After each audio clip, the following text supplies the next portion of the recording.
Kuantum tünelleme, kuantum mekaniği kavramlarına dayalı olarak gerçekleşen ve bir parçacığın sınırlı bir enerji bariyerinin ötesine geçmesine izin veren bir olaydır.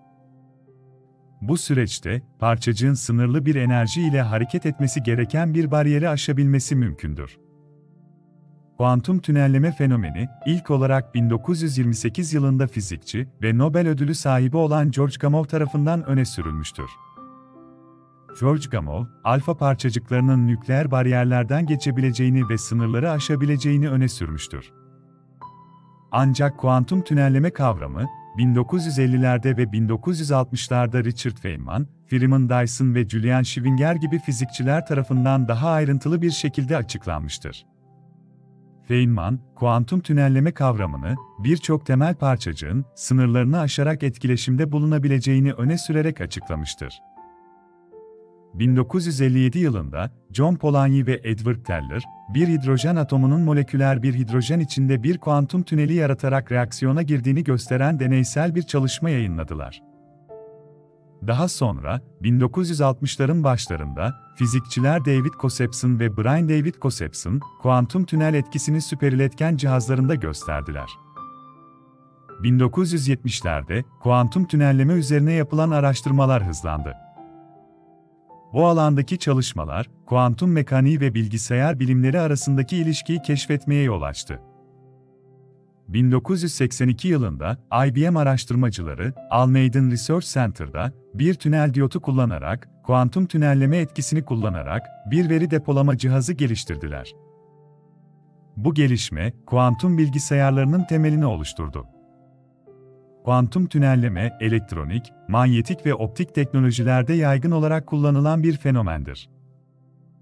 Örneğin, tünelleme diyotları, yüksek hızda elektronik sinyalleri yönlendirmek için kullanılır. Manyetik tünelleme mikroskopları, atomik ölçekte yüzeylerin görüntülenmesinde kullanılır.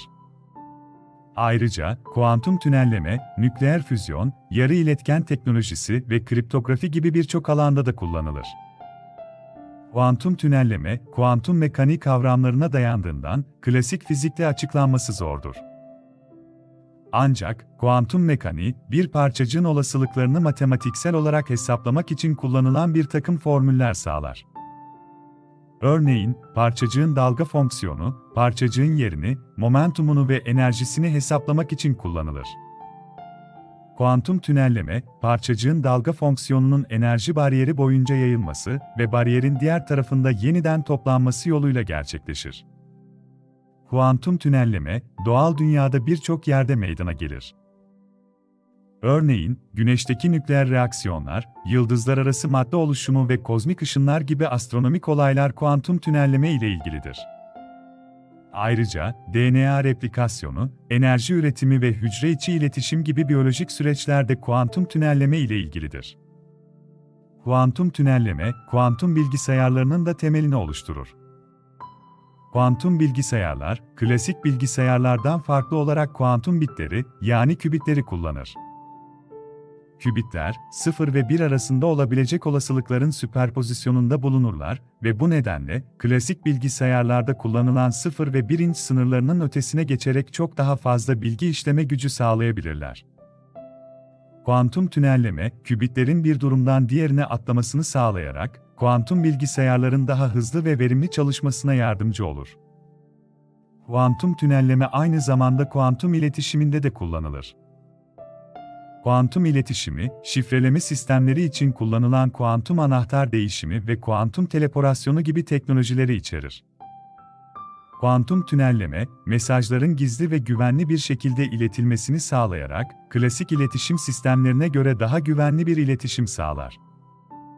Kuantum tünelleme, kuantum fiziğinin en ilginç ve gizemli konularından biridir. Bu fenomen, parçacıkların sınırları aşarak davranışlarının sınırlarının ötesine geçebileceği kavramını ortaya çıkarır. Kuantum tünelleme, kuantum mekaniği, matematik ve bilgisayar bilimleri gibi disiplinler arasındaki etkileşimi artırarak, gelecekte birçok teknolojik ilerlemeye yol açabilir. Daha fazlası için Bilim Peşinde'ye abone olmayı unutmayınız.